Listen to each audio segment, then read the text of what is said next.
ಜೈನ್ ನೋಡ್ರಿ KEA question papers ಗಳನ್ನ ನಾವು ಡಿಸ್ಕಷನ್ ಮಾಡಕತ್ತೀವಿ. ಪ್ರೀವಿಯಸ್ಲಿ ಕೇಳಿರೋ ಕ್ವಶನ್ಸ್ ಗಳನ್ನ ಮಿಸ್ ಮಾಡ್ಕೊಳಕ್ ಹೋಗ್ಬೇಡ್ರಿ, ನಿಮ್ಗ ಲಾಸ್ ಆಗತ್ತ. ಎಲ್ರಿಗೂ ಶೇರ್ ಮಾಡ್ರಿ, ಅದೇ ತರ ಸಬ್ಸ್ಕ್ರೈಬ್ ಆಗ್ರಿ. ಕ್ವಶನ್ ನೋಡ್ರಿ, ರಾಜ್ಯಪಾಲರ ಬಗ್ಗೆ ಒಂದು ಕ್ವಶನ್ ಅನ್ನ ಕೊಟ್ಟಿದ್ದಾರೆ ಹೇಳಿಕೆ ಇದ್ರೊಳಗಡೆ. ರಾಜ್ಯಪಾಲರಾಗಲು ಕನಿಷ್ಠ 30 ವಯಸ್ಸು ಇರ್ಬೇಕಂತಂದ ಹೇಳಿ. ಒಂದು, ರಾಜ್ಯಪಾಲರಿಗೆ ಹೈಕೋರ್ಟ್ ಮುಖ್ಯ ನ್ಯಾಯಮೂರ್ತಿ ಪ್ರಮಾಣ ವಚನ ಬೋಧನೆ ಮಾಡ್ತಾರ. ಆಮೇಲೆ ರಾಜ್ಯಪಾಲರು ರಾಷ್ಟ್ರಪತಿ ಚುನಾವಣೆಯಲ್ಲಿ ಸ್ಪರ್ಧಿಸಲು ಅರ್ಹರು ಅಂತಂದೇಳಿ. ಸೊ ಈ ರೀತಿಯಾಗಿರೋ ಒಂದು ಕ್ವಶನ್ ಐತೆ. ಇವಾಗ ನಾವು ಚೆಕ್ ಮಾಡೋಣ ಯಾವ್ಯಾವ ಕ್ವಶನ್ಸ್ ಗಳು ಕರೆಕ್ಟ್ ಯಾವ್ಯಾವ ರಾಂಗ್ ಅಂತಂದ ಹೇಳಿ.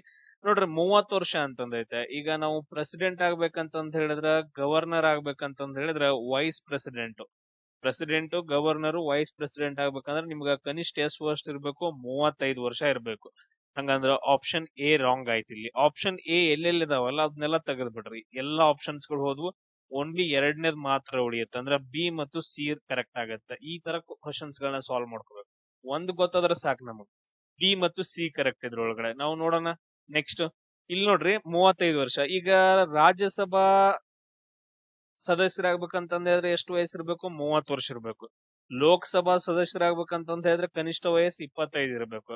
ಪಂಚಾಯತಿ ಒಳಗಡೆ, ಗ್ರಾಮ ಪಂಚಾಯತಿ ಇದ್ರೊಳಗಡೆ ಎಲ್ಲ ಆಗ್ಬೇಕಂತಂದ ಹೇಳಿದ್ರೆ ಕನಿಷ್ಠ ವರ್ಷ 21 ಇರ್ಬೇಕು. ಇವುಗಳನ್ನ ಒಂದ್ ಕಡೆ ಬರೆದಿಟ್ಕೊಳ್ರಿ.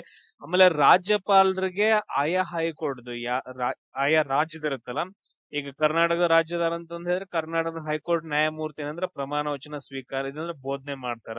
ರಾಜ್ಯಪಾಲರಿಗೆ ಆಯಾ ಹೈಕೋರ್ಟ್ ನ ಮುಖ್ಯ ನ್ಯಾಯಮೂರ್ತಿಗಳು ಅಂದ್ರೆ ಬೋಧನೆ ಮಾಡ್ತಾರೆ. ಇದು ಒಂದ್ ಕರೆಕ್ಟ್. ರಾಜ್ಯಪಾಲರಿಗೂ 35 ವರ್ಷ ಇರುತ್ತೆ. ಅವರು ಕೂಡ ಏನಂದ್ರೆ ರಾಷ್ಟ್ರಪತಿ ಚುನಾವಣೆಗೆ ಸ್ಪರ್ಧಿಸಲು ಅರ್ಹರಾಗಿರ್ತಾರೆ. ನಾರ್ಮಲ್ ಇದು. ಇವೇನಂತಂದ ಹೇಳಿದ್ರೆ ಕರೆಕ್ಟ್ ಆಗಿರೋ ಥಿಂಗ್ಸ್ ಗಳು. ಈಗ ನಮ್ ಕರ್ನಾಟಕದ ಗವರ್ನರ್ ಯಾರಿದಾರ ಅಂತಂದ ಹೇಳಿ ನನಗ ಕಮೆಂಟ್ ಅನ್ನ ಹಾಕ್ಬೇಕು, ಪ್ರತಿಯೊಬ್ರು ಹಾಕ್ರು. ಅದಾದ ನಂತರ ನೆಕ್ಸ್ಟ್ ನೋಡ್ರಿ, ಸ್ಮಾರ್ಟ್ ಸಿಟಿ ಮಿಷನ್ 2015 ಕುರಿತು ಒಂದು ಹೇಳಿಕೆ ಐತೆ. ಈಗ ನಾವು ಥಿಂಕ್ ಮಾಡೋಣ ಜನರಲ್ ಆಗಿ, ಸ್ಮಾರ್ಟ್ ಸಿಟಿ ಮಿಷನ್ ಅಂತಂತ ಹೇಳಿದ್ರೆ ಇದೇನೋ ಒಂದು ಒಳ್ಳೇದಕ್ಕೋಸ್ಕರನ ಆಗಿರತ್ತಲ್ಲ, ಒಳ್ಳೇದಕ್ಕೋಸ್ಕರ. ಅಂದ್ರೆ ಸ್ಮಾರ್ಟ್ ಸಿಟಿ ಅಂತಂದ ಹೇಳಿದ್ರೆ ಒಂದು ಸಿಟಿ ಬಗ್ಗೆ ಒಂದು ಒಳ್ಳೇದಕ್ಕೋಸ್ಕರ ಆಗಿರತ್ತೆ. ಈಗ ನಾವು ಇಲ್ಲಿ ನೋಡ್ಕೋಬೇಕು, ಯಾವ್ದಾದ್ರು ನೆಗೆಟಿವ್ ಸೆಂಟೆನ್ಸ್ ಐತನ ಅಂತಂದ ಹೇಳಿ ಥಿಂಕ್ ಮಾಡ್ಬೇಕು. ಪುನರ್ವಸತಿ ಕಾಮಗಾರಿಗಳ ಮೂಲಕ ನಗರ ಸುಧಾರಣೆ ಅಂತಂದ ಹೇಳಿ ಕರೆಕ್ಟ್ ಆಯ್ತಾ? ಪುನರ್ವಸತಿ ಕಾಮಗಾರಿ, ಪುನರ್ವಸತಿಯನ್ನ ಕೊಡೋದು. ಪುನರಾಭಿವೃದ್ಧಿ ಯೋಜನೆಗಳ ಮೂಲಕ ಅಂದ್ರೆ ಮತ್ತೊಮ್ಮೆ ಏನಂದ್ರೆ ಅಭಿವೃದ್ಧಿ ಮಾಡುವಂತಹ ಯೋಜನೆಗಳನ್ನ ತರಬೇಕು ಅಂತಂದ ಹೇಳಿ, ಇದು ಓಕೆ. ಅದಾದ ನಂತರ ವಲಸೆಯ ಮೂಲಕ ನಗರ ಅಭಿವೃದ್ಧಿ. ನೋಡ್ರಿ, ವಲಸೆ ಹೋದ್ರ ನಗರ ಅಭಿವೃದ್ಧಿ ಏನಾಗತ್ತೇನ್ರಿ? ವಲಸೆ ಹೋದ್ರ ಆಗಂಗಿಲ್ಲ. ಇದು ರಾಂಗ್ ಐತ ಸ್ಟೇಟ್ಮೆಂಟ್. ಅಂದ್ರೆ ಇದು ನೆಗೆಟಿವ್ ಸ್ಟೇಟ್ಮೆಂಟ್. ವಲಸೆ ಮೂಲಕ ನಗರ ಅಭಿವೃದ್ಧಿ ಆಗಂಗಿಲ್ಲ. ವಲಸೆ ಹೋಯ್ತಂತಂದ ಹೇಳಿದ್ರೆ ಪ್ರಾಬ್ಲಮ್ಸ್ ಗಳು ಜಾಸ್ತಿ ಆಗ್ತಾವ.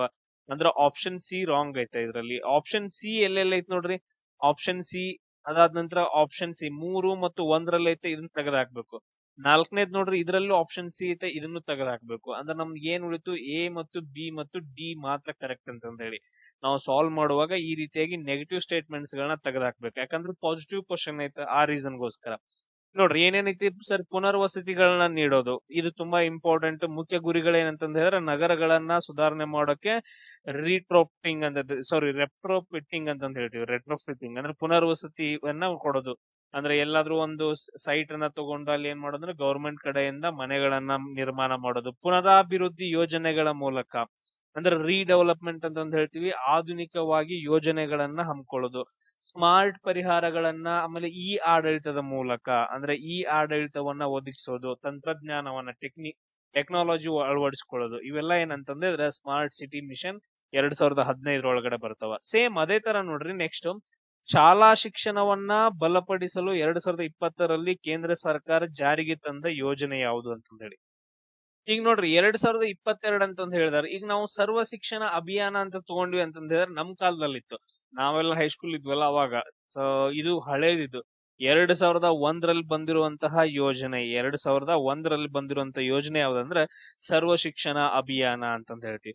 ಅದಾದ ನಂತರ ನೆಕ್ಸ್ಟ್ ನೋಡ್ರಿ, RMS ರಾಷ್ಟ್ರೀಯ ಮಾಧ್ಯಮಿಕ ಶಿಕ್ಷಣ ಅಭಿಯಾನ. ಇದು ಕೂಡ ಏನಂದ್ರೆ ಹಳೆಯದಂತ ಯೋಜನೆ. ಇದು 2009ರಲ್ಲಿ ಬಂದಂತಹ ಯೋಜನೆ, ರಾಷ್ಟ್ರೀಯ ಮಾಧ್ಯಮಿಕ ಶಿಕ್ಷಣ ಯೋಜನೆ ಅಂತಂದೇಳಿ. ಅದಾದ ನಂತರ ಆಪರೇಷನ್ ಬ್ಲಾಕ್ ಬೋರ್ಡ್, ಫಸ್ಟ್ ಇದು 1987 ಒಳಗಡೆ ಬಂದಂತಹ ಯೋಜನೆ ಆಗೈತೆ. ಇಲ್ಲಿ ನೋಡ್ರಿ, ಪ್ರಧಾನಮಂತ್ರಿ ಶಾಲೆಗಳು ಫಾರ್ ರೈಸಿಂಗ್ ಇಂಡಿಯಾ ಅಂತಂದ ಹೇಳಿ, PM ಶ್ರೀ ಅಂತಂದ ಹೇಳ್ತೀವಿ. ಆಪ್ಷನ್ 2 ಕರೆಕ್ಟ್ ಆಗತ್ತೆ. ಇವಾಗ ಬಂದಿರೋ ಎಲ್ಲಾ ಏನಿದಾವಲ್ಲ ಯೋಜನೆಗಳು PM ಇಂದನ ಸ್ಟಾರ್ಟ್ ಆಗ್ತಾವ. ಎಲ್ಲಾನು ಏನಂತಂದ್ರೆ PM ಫಸಲ್ ಯೋಜನೆ ಅಂತಂದ್ ಹಿಂಗ್ ಫಸಲ್ ಬಿಮಾ ಯೋಜನೆ, ಅದಾದ ನಂತರ PM ಕೃಷಿ ಸಿಂಚಾಯಿ ಯೋಜನೆ, ಅದಾದ ನಂತರ PM ಶ್ರೀ ಯೋಜನೆ ಎಲ್ಲಾನು ಸ್ಟಾರ್ಟ್ ಆಗೋದು PM ಇಂದನ ಸ್ಟಾರ್ಟ್ ಆಗ್ತಾವ. ಈಗ ರೀಸೆಂಟ್ ಆಗಿ ಬಂದಿರೋದು ಈಗ ಅಂದ್ರ ನಾವು ಈಸಿಯಾಗಿ ಕಂಡು ಹಿಡಿಯೋಕೆ ಎಲಿಮಿನೇಷನ್ ಮಾಡಕ್ ಹೇಳಿ. ಅದಾದ ನಂತರ ನೆಕ್ಸ್ಟ್ ನೋಡ್ರಿ, ಇದು ಇಂಪಾರ್ಟೆಂಟ್ ಎದಕ್ಕಂತಂದ್ ಹೇಳಿದ್ರೆ 2020 ರಾಷ್ಟ್ರೀಯ ಶಿಕ್ಷಣ ನೀತಿ ಬಂತಲ್ಲ, ನ್ಯೂ ಎಜುಕೇಶನ್ ಪಾಲಿಸಿ ಬಂತಲ್ಲ, ಅದ್ರೊಳಗಡೆ ಬಂದಂತಹ ಒಂದು ಯೋಜನೆ ಇದು PM ಶ್ರೀ ಯೋಜನೆ ಅಂತಂದ್ ಹೇಳ್ತೀವಿ. ಅಂದ್ರೆ ಎಲ್ಲಾ ಶಾಲೆಗಳಿಗೆ ಆಧುನಿಕ ತಂತ್ರಜ್ಞಾನ ಮತ್ತು ಮೂಲಭೂತ ಸೌಕರ್ಯಗಳನ್ನ ಒದಗಿಸುವಂತಹ ಕಾರ್ಯಕ್ರಮವಾಗೈತೆ. ನೆಕ್ಸ್ಟ್ ನೋಡ್ರಿ, ಕರ್ನಾಟಕ ಸರ್ಕಾರ ಆದಾಯ ರಸೀದಿಗಳಲ್ಲಿ ಯಾವ್ದು ಸೇರಿಲ್ಲ ಅಂತಂದೇಳಿ. ಇಲ್ಲಿ ನೋಡ್ರಿ, ತೆರಿಗೆ ರಸೀದಿಗಳಂತಂದ್ರೆ ಯಾವ್ದು ಸೇರಿಲ್ಲ ಅಂತ ಹೇಳಿದ್ರೆ ಕರ್ನಾಟಕ ಸರ್ಕಾರದ ಆದಾಯದ ರಸೀದಿಗಳಲ್ಲಿ ಯಾವ್ದು ಸೇರಿಲ್ಲ. ಈಗ ತೆರಿಗೆ ರಸೀದಿಗಳು ಅಂತಂದ್ ಹೇಳ್ಬೋರ. ತೆರಿಗೆ ರಸೀದಿಗಳು ಅಂತಂದ್ ಹೇಳಿದ್ರೆ GST ಬರ್ಬೋದು, ಅದಾದ ನಂತರ ವೆಹಿಕಲ್ ಟ್ಯಾಕ್ಸ್ ಬರ್ಬೋದು. ಇವೆಲ್ಲ ಏನಂತಂದ್ ಹೇಳಿದ್ರೆ ಟ್ಯಾಕ್ಸ್ ಏನ್ ಬರ್ತಾವಲ್ಲ, ಡಿಫ್ರೆಂಟ್ ಟೈಪ್ಸ್ ಆಫ್ ಟ್ಯಾಕ್ಸ್ಗಳು, ಅವೆಲ್ಲ ತೆರಿಗೆ ರಸೀದಿ ಒಳಗಡೆ ಬರ್ತಾವ. ಇದರಿಂದ ನಮ್ ಸರ್ಕಾರಕ್ಕೆ ಏನಂತಂದ್ ಹೇಳಿದ್ರೆ ಆದಾಯ ಬರಕದೈತೆ. ಕರೆಕ್ಟ್. ಕೇಂದ್ರದಿಂದ ಸಬ್ಸಿಡಿ ಕೊಡ್ತಾರ, ಅಂದ್ರೆ ಅಲ್ಲಿಂದ ಏನಂದ್ರೆ ನಮ್ಗ ಲೋನ್ಗಳು ಬರ್ತಾವ, ಆಮೇಲೆ ಅದನ್ನ ಸಬ್ಸಿಡಿ ಕೊಟ್ಬಿಡ್ತಾರ, ರಿಟರ್ನ್ ಕಟ್ಟಂಗಿಲ್ಲ. ಅಂದ್ರೆ ಅದು ಕೂಡ ನಮ್ಗ ಆದಾಯ ಇದ್ದಂಗಲ್ಲ. ಕರೆಕ್ಟ್ ಐತೆ. ಅದಾದ ನಂತರ ನೆಕ್ಸ್ಟ್ ನೋಡ್ರಿ, ತೆರಿಗೆಯೇತರ ಆದಾಯ ಅಂತಂದ್ ಹೇಳಿ, ತೆರಿಗೆಯೇತರ ಆದಾಯ ಹಿಂಗಂದ್ರ ಈಗ ಸರ್ಕಾರದ ಸೇವೆಗಳಿಂದ ಮತ್ತು ದಂಡಗಳಿಂದ, ಈಗ ನಾವು ದಂಡ ಕಟ್ತೀವಲ್ಲ ಅದರಿಂದ ಬರುವಂತ, ನೋಡ್ರಿ ನಾವು ಪೊಲೀಸ್ಗೆಲ್ಲ ಎಷ್ಟೊಂದು ದಂಡ ಕಟ್ತೀವಿ, ಅದೆಲ್ಲ ಆದಾಯ ಅನ್ನಲ್ಲ ಅವ್ರಿಗೆ.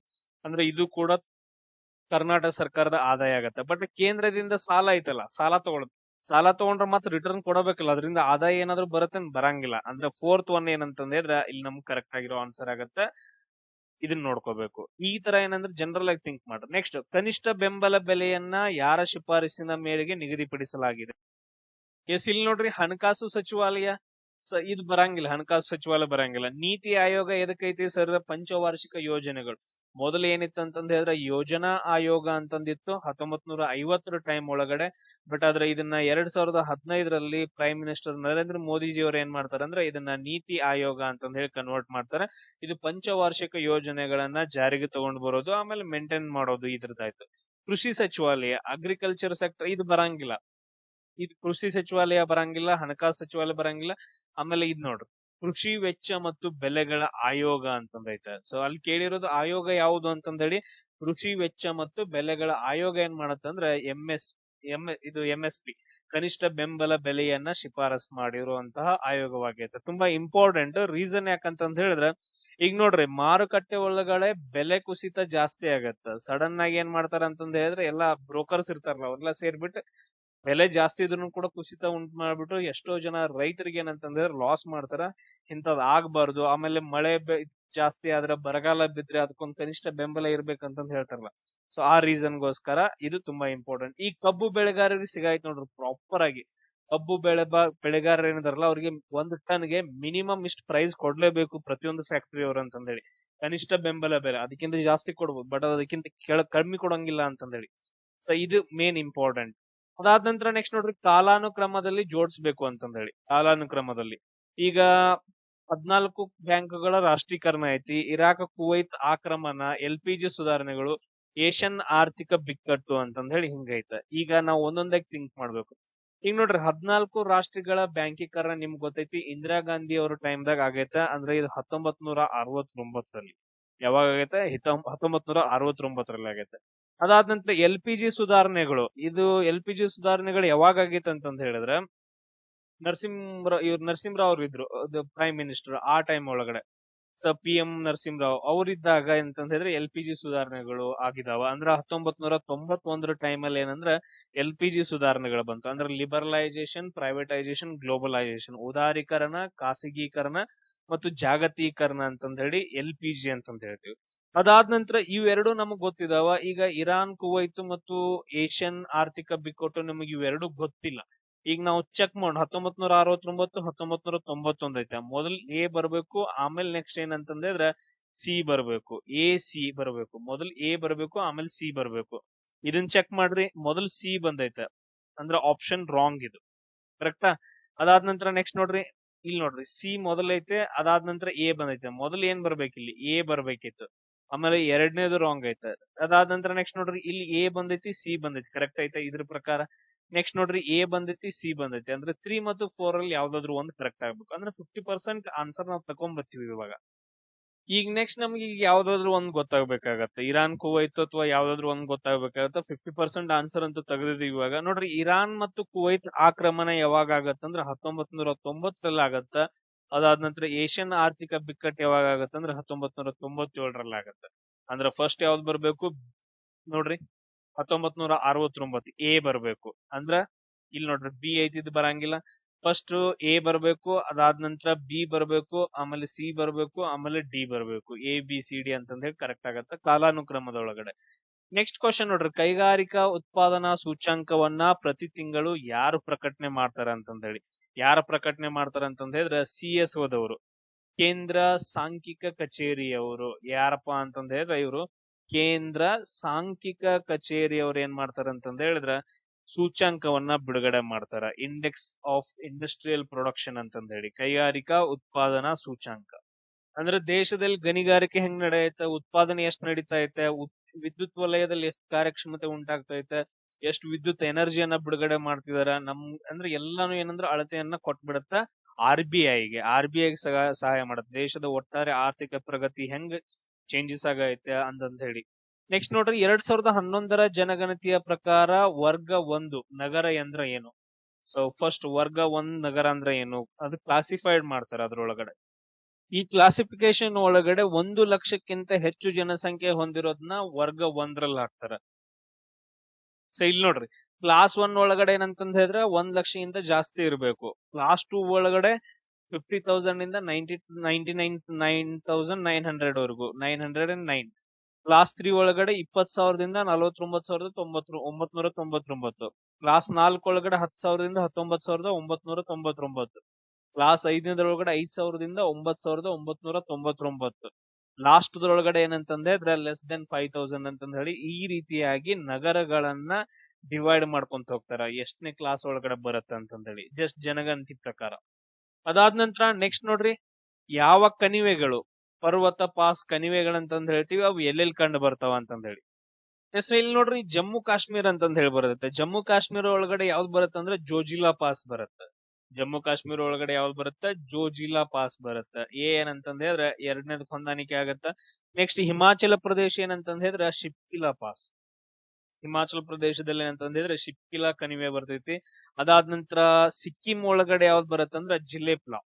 ಸಿಕ್ಕಿಂ ಒಳಗಡೆ ಜಿಲೇಪ್ಲಾ. ಆಮೇಲೆ ಉತ್ತರಾಖಂಡ್ ಒಳಗಡೆ ಲೀಪು ಲೇಕ್ ಅಂತಂದ್ ಹೇಳಿ ಟೋಟಲ್ ಆಗಿ ಈ ಕಣಿವೆಗಳು ಬರ್ತಾವ. ನೋಡ್ರಿ ತುಂಬಾ ಇಂಪಾರ್ಟೆಂಟ್ ಕಣಿವೆಗಳು. ಆಮೇಲೆ ಇನ್ನೊಂದ್ ಬರುತ್ತೆ ಘಾಟ್ಸ್.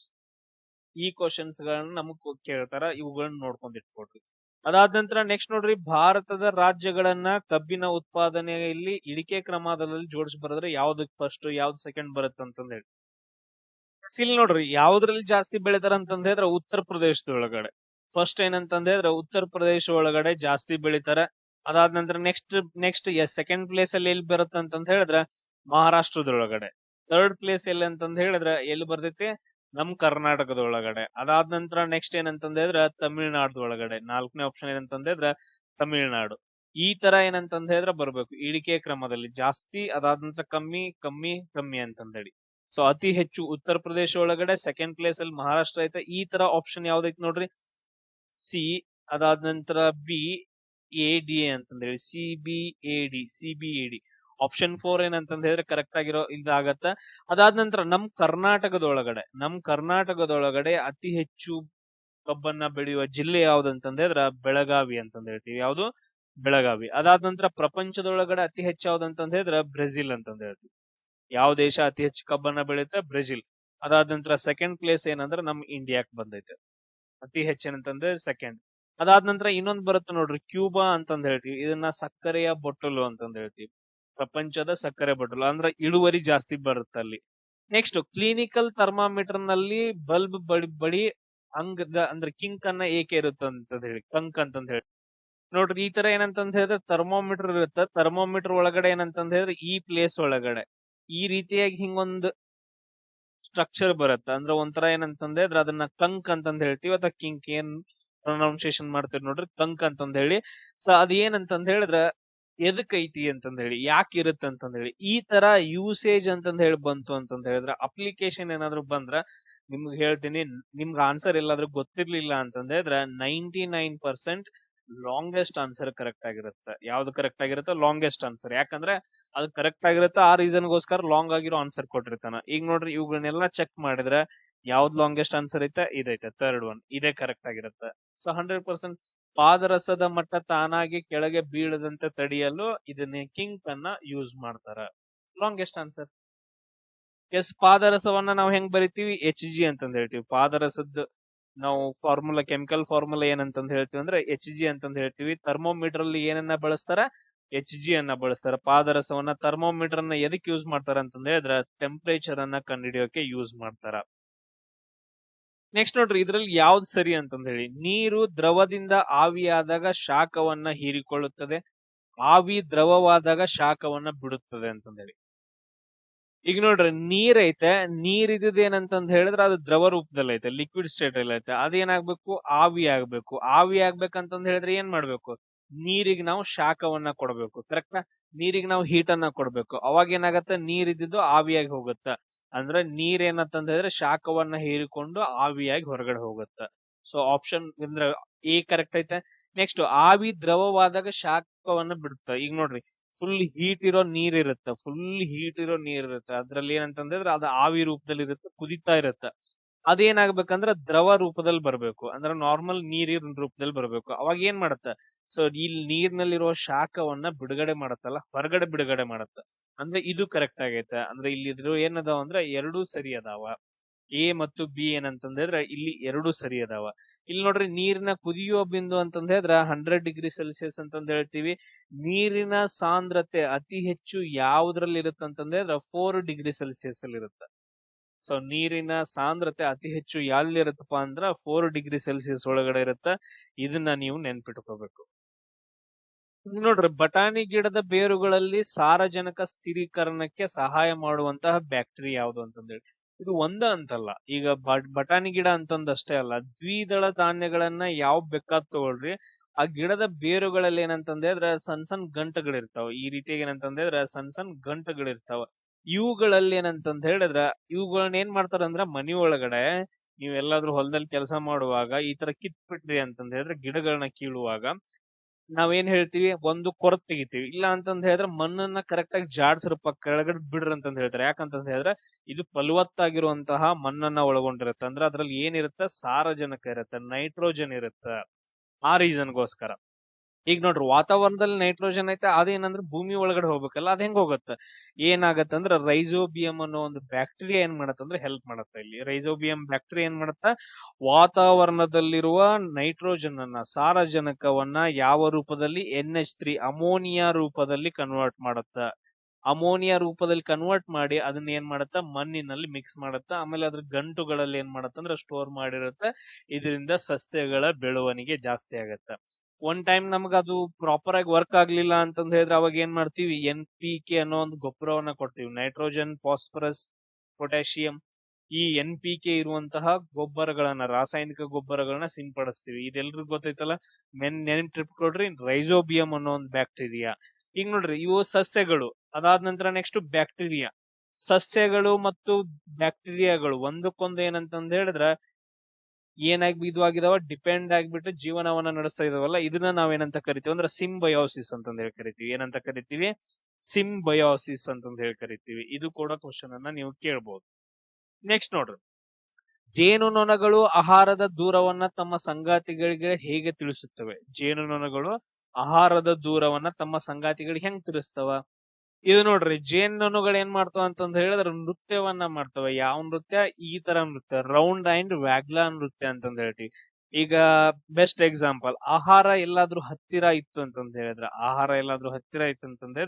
ರೌಂಡ್ ಆಗಿ ಡ್ಯಾನ್ಸ್ ಮಾಡ್ತಾವಂತ. ರೌಂಡ್ ಆಕಾರ, ವೃತ್ತಾಕಾರದಲ್ಲಿ ಏನಂತಂದ್ರೆ ಡ್ಯಾನ್ಸ್ ಅನ್ನ ಮಾಡ್ತಾವ. ಅಂದ್ರೆ ಅವಕ್ ಅರ್ಥ ಆಗತ್ತ ಆಹಾರ ಇಲ್ಲೇ ಹತ್ತಿರದಲ್ಲಿ ಐತೆ ಅಂತಂದ್ ಹೇಳಿ. ಅದಾದ ನಂತರ ಆಹಾರ ಎಲ್ಲಾದ್ರೂ ದೂರ ಇತ್ತು ಅಂತಂದ್ ಹೇಳಿದ್ರೆ ವ್ಯಾಗ್ಲಾ ಡ್ಯಾನ್ಸ್ ಮಾಡ್ತಾವ. ವ್ಯಾಗ್ಲಾ ಅನ್ನೋ ಒಂದು ನೃತ್ಯವನ್ನ ಮಾಡ್ತಾವ. ಆಮೇಲೆ ಯಾವ ಡೈರೆಕ್ಷನ್ ಅಲ್ಲಿ ಇದಾವು ಅಂತಂದ್ ಹೇಳಿ ಆ ಡೈರೆಕ್ಷನ್ ಅಲ್ಲಿ ನೃತ್ಯ ಮಾಡ್ತಾವ. ಸೊ ಇದೇನಂತಂದ್ ಹೇಳಿದ್ರೆ ತುಂಬಾ ಇಂಪಾರ್ಟೆಂಟ್. ಜೇನುಗಳು ಆಹಾರದ ದೂರವನ್ನ ತಮ್ಮ ಸಂಗಾತಿಗಳು ಹೇಳುವಂತ ಥಿಂಗ್ಸ್ ಗಳು. ಅದಾದ ನಂತರ ನೆಕ್ಸ್ಟ್ ನೋಡ್ರಿ, CO2 ಸಾಂದ್ರತೆ ಬಗ್ಗೆ. CO2 ಅಂತಂದ್ ಹೇಳಿದ್ರೆ ಏನು? Carbon dioxide. CO2 ಅಂದ್ರೆ ಏನು? ಕಾರ್ಬನ್ ಡೈಆಕ್ಸೈಡ್ ಅಂತಂದೈತೆ. ಇಲ್ಲಿ ನೋಡ್ರಿ ಹೇಳಿಕೆ 2 ಹೇಳಿಕೆ 1 ಅಂತಂದೈತೆ. ಇಲ್ಲಿ ಕರೆಕ್ಟ್ ಆಗಿರೋದು ನೋಡಿ, ಎರಡೂ ಸರಿ, ಎರಡನೇದು ಸರಿಯಾದ ವಿವರಣೆ, ಎರಡನೇದು ವಿವರಣೆ ಅಲ್ಲ, ಎರಡೂ ತಪ್ಪು. ಈ ತರ ಹಿಂಗ್ ಕ್ವಶನ್ ಇದು ಆಪ್ಷನ್ಸ್ ಗಳನ್ನ ಕೊಟ್ಟಾರ. ಫಸ್ಟ್ ಒಂದು ಥಿಂಕ್ ಮಾಡೋಣ. ಸಸ್ಯಗಳಲ್ಲಿ ಪ್ರೋಟೀನ್, ಕಬ್ಬಿಣ ಮತ್ತು ಸತು 3-17% ಕಡಿಮೆಯಾಗಬಹುದು ಅಂತಂದೇಳಿ. ಈಗ ನೋಡ್ರಿ, ಕೈಗಾರೀಕರಣದಿಂದ, ಮೇನ್ ಇಂಪಾರ್ಟೆಂಟ್, ಕೈಗಾರೀಕರಣದಿಂದ ತುಂಬಾ ಚೇಂಜಸ್ ಆಗ್ತಿದಾವ. ಇದರಿಂದ ಏನಾಗ್ತಿದೆ, ಕಾರ್ಬನ್ ಡೈಆಕ್ಸೈಡ್ ಪ್ರಮಾಣ ವಾತಾವರಣದಲ್ಲಿ ಜಾಸ್ತಿ ಆಗೋದ್ರಿಂದ ಸಸ್ಯಗಳಲ್ಲಿ ಪ್ರೋಟೀನ್, ಕಬ್ಬಿಣ, ಸತು 3-17% ಕಮ್ಮಿ ಆಗಬಹುದು. ಕರೆಕ್ಟ್ ಐತೆ. ಆಮೇಲೆ ವಾತಾವರಣದಲ್ಲಿ CO2 ಹೆಚ್ಚುತ್ತಿದೆ. ಅಂದ್ರೆ ಇಲ್ಲಿ ಏನಾಗತ್ತೆ ಅಂದ್ರೆ ಎರಡೂ ಸರಿ ಆಗ್ತಾವ, ಎರಡೂ ಸರಿ. ಆಮೇಲೆ ಎರಡನೇದು ಕರೆಕ್ಟ್ ಆಗಿರುವಂತಹ ಉದಾಹರಣೆ ಅಂತಂದು ಕೂಡ ಹೇಳ್ತೀವಿ. ಸೊ ವಿವರಣೆ ಒಂದನೇದಕ್ಕೆ. ಅದಾದ ನಂತರ ಭಾರತದ ಒಳಚರಂಡಿ ವ್ಯವಸ್ಥೆ ಬಗ್ಗೆ ಕ್ವಶನ್ ಅನ್ನ ಕೇಳಿದಾರ. ಅರಬ್ಬಿ ಸಮುದ್ರದ ಒಳಚರಂಡಿ 13% ಇದೆ. ಅದಾದ ನಂತರ 90% ಗಿಂತ ಹೆಚ್ಚು ನೀರು ಬಂಗಾಳ ಕೊಲ್ಲಿಗೆ ಹರಿಯುತ್ತಿದೆ ಅಂತಂದೇಳಿ.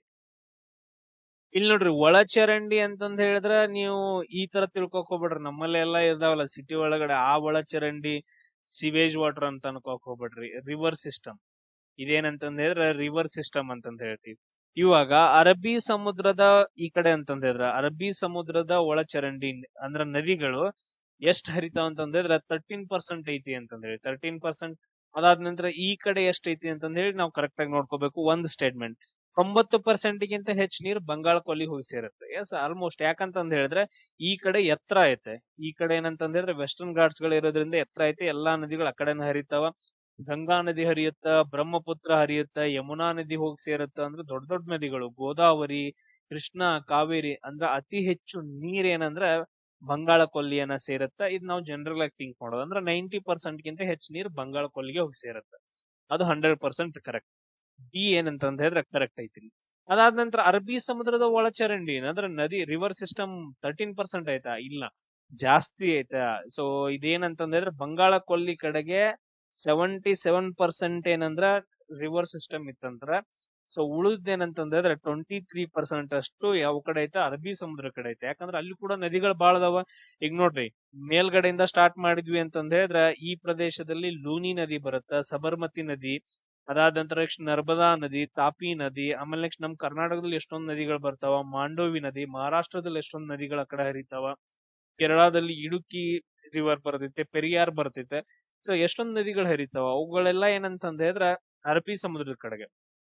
ಸೊ 23% ಐತೆ. ಇಲ್ಲಿ ಕೊಟ್ಟಿರೋದು 13%. ಸೊ ಆಪ್ಷನ್ ಎ ರಾಂಗ್ ಐತೆ, ಓನ್ಲಿ ಬಿ ಮಾತ್ರ ಸರಿಯಾಗೈತೆ.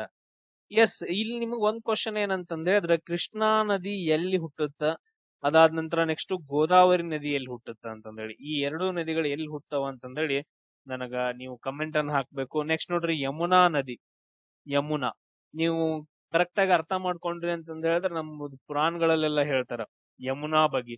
ಯಮುನಾ ಯಾರಂತಂದ್ ಹೇಳಿದ್ರ ಯಾರು, ಸೂರ್ಯದೇವನ ಮಗಳು, ಸೂರ್ಯದೇವ. ಯಮುನೆ ಅಂತಂದ್ ಹೇಳ್ತೀವಲ್ಲ, ಯಮರಾಜ, ಯಮುನೆ. ಅದಾದ ನಂತರ ನೆಕ್ಸ್ಟ್ ಯಾರಂದ್ರೆ ಶನಿ ಮಹಾರಾಜ, ಅದಾದ ನಂತರ ಅಶ್ವಿನಿ ಕುಮಾರರು. ಇವ್ರೇನಂತಂದ್ ಹೇಳಿದ್ರೆ ಸೂರ್ಯದೇವನ ಮಕ್ಕಳು. ಅದರಲ್ಲಿ ಯಮುನೆ, ಯಮುನೆ ಏನ್ ಮಾಡ್ತಾಳ ಅಂತಂದ್ ಹೇಳಿದ್ರೆ ಹಲವಾರು ವರ್ಷಗಳಾದ ನಂತರ, ಹಿಂದಿನ ಕಾಲದಲ್ಲಿ ದ್ವಾಪರ ಯುಗಕ್ಕಿಂತ ಸ್ವಲ್ಪ ಮುಂಚೆ, ಯಮುನಾ ನದಿ ದಡದಲ್ಲಿ ಐತಲ್ಲ, ಇವಾಗ ಏನೈತಲ್ಲ ಯಮುನಾ ನದಿ, ಅಲ್ಲಿ ಬಂದ್ ಏನಂತಂದ್ ಹೇಳಿದ್ರೆ ನೆಲೆಸ್ತಾಳ. ರೀಸನ್ ಯಾಕಂತಂದ್ ಹೇಳಿದ್ರೆ ಕೃಷ್ಣನ ಲೀಲೆಗಳನ್ನ ನೋಡಕ್ಕೆ, ಕೃಷ್ಣನ ಲೀಲೆಗಳನ್ನ ನೋಡಕಂತಂದ್ ಹೇಳಿ ಬಂದು ಅಲ್ಲೇ ತಪಸ್ ಮಾಡಿ ಕೃಷ್ಣನನ್ನ ಪ್ರೀತಿಸಿ ಏನ್ ಮಾಡ್ತಾಳ ಅಂದ್ರೆ ಮದುವೆ ಆಗ್ತಾಳ ಯಮುನೆ. ನೆನ್ಪಿಟ್ಕೊಡ್ರಿ. ಎಸ್, ಇಲ್ಲಿ ನೋಡ್ರಿ, ನೆಕ್ಸ್ಟ್ ಕ್ವಶನ್ ಏನೈತೆ, ಅಮೀಬಿಯಾಸಿಸ್ ಅನ್ನೋ ಒಂದು ರೋಗ. ಇದು ಅಮೀಬಿಯಾಸಿಸ್ ಅನ್ನೋದು ಒಂದು ರೋಗ.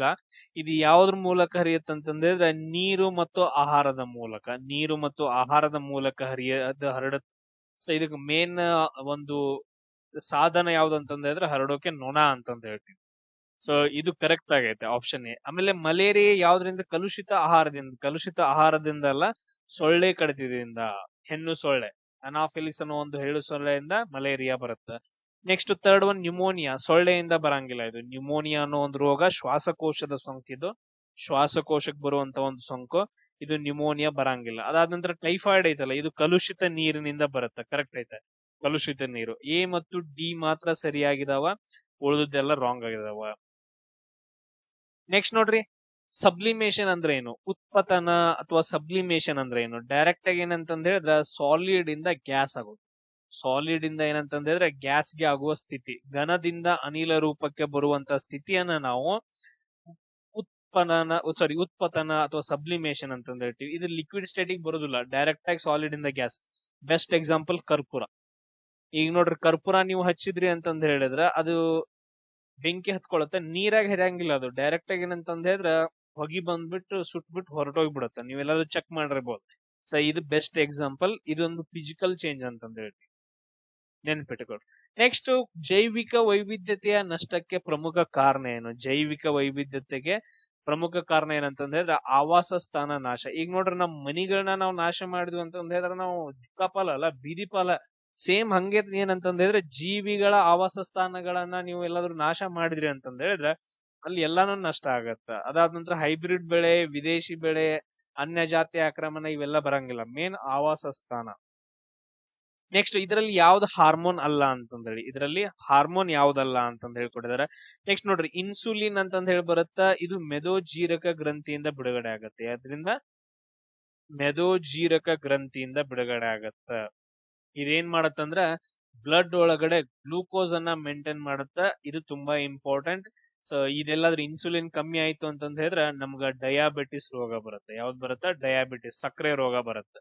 ನೆಕ್ಸ್ಟ್, ಮೆಲನಿನ್ ಅನ್ನೋದೇನಂತಂದ ಹೇಳಿದ್ರೆ ಇದು ಕೂಡ ಒಂದು ಪ್ರೋಟೀನ್ ಅಂತಂದ ಹೇಳ್ತೀವಿ. ಇದೊಂದೇನು ಮೆಲನಿನ್ ಅನ್ನೋದೇನಂತಂದ ಹೇಳಿದ್ರೆ ಒಂದು ಪ್ರೋಟೀನ್. ಇದ್ರಿಂದ ನಮ್ಮ ಬಾಡಿ ಒಳಗಡೆ ಮೆಲನಿನ್ ಎಲ್ಲಾದ್ರೂ ಜಾಸ್ತಿ ಆಯ್ತು ಅಂತಂದ ಹೇಳಿದ್ರೆ ನಾವು ಕಪ್ಪಗಾಗ್ತೀವಿ. ಇದು ಚರ್ಮದ ಬಣ್ಣವನ್ನ ಮೇಂಟೈನ್ ಮಾಡುವಂತಹ ಒಂದು ಪ್ರೋಟೀನ್. ಇದು ಹಾರ್ಮೋನ್ ಅಲ್ಲ. ಇದು ಕರೆಕ್ಟ್ ಆಗಿರೋ ಆನ್ಸರ್. ನೆಕ್ಸ್ಟ್, ಮೆಲಟೋನಿನ್ ಅಂತಂದ ಹೇಳಿ ಬರುತ್ತೆ. ಇದು ನಿದ್ರೆಯನ್ನ ನಿಯಂತ್ರಿಸುವ ಹಾರ್ಮೋನ್. ನಿದ್ರೆಯನ್ನ ನಿಯಂತ್ರಿಸುವಂತ ಹಾರ್ಮೋನ್ ಯಾವ್ದಂದ್ರ ಮೆಲಟೋನಿನ್ ಹಾರ್ಮೋನ್ ಅಂತಂದ ಹೇಳ್ತೀವಿ. ನೆಕ್ಸ್ಟ್, ಪ್ರೋಲ್ಯಾಕ್ಟಿನ್ ಅಂತಂದ ಹೇಳಿದ್ರೆ ಹಾಲು ಉತ್ಪಾದನೆಗೆ, ತಾಯಂದಿರಲ್ಲಿ ಹಾಲು ಉತ್ಪಾದನೆಗೆ ಹೆಲ್ಪ್ ಮಾಡುವಂತ ಹಾರ್ಮೋನ್ ಯಾವ್ದಂದ್ರ ಪ್ರೋಲ್ಯಾಕ್ಟಿನ್ ಅಂತಂದ ಹೇಳ್ತೀವಿ. ಇವೆಲ್ಲ ಹಾರ್ಮೋನ್ಸ್ ಗಳು. ಮೆಲನಿನ್ ಅನ್ನೋದೇನಂದ್ರೆ ಒಂದು ಪ್ರೋಟೀನ್. ಸೇಮ್ ಅದೇ ತರ ಈಗ ನಮ್ಮ ಕೂದಲು ಒಳಗಡೆ ಬರುತ್ತಲ್ಲ, ಕೂದಲೊಳಗಡೆ ನಮ್ಮ ಕೂದಲಲ್ಲಿ ಬರುವಂತಹ ಒಂದು ಪ್ರೋಟೀನ್ ಯಾವ್ದಂದ್ರೆ ಕೆರಾಟಿನ್ ಅಂತಂದ ಹೇಳ್ತೀವಿ. ಯಾವುದು? ಕೆರಾಟಿನ್ ಅನ್ನೋದು. ಸೊ ಇದೇನಂತಂದ ಹೇಳಿದ್ರೆ ನಿಮ್ಗೆ ಟಾಪ್ 20 ಕ್ವಶನ್ಸ್ ಗಳು. ಉಳಿದನ್ನ ನೆಕ್ಸ್ಟ್ ಕ್ಲಾಸ್ ಅಲ್ಲಿ ಡಿಸ್ಕಷನ್ ಮಾಡೋಣ. ಜೈ ಹಿಂದ್.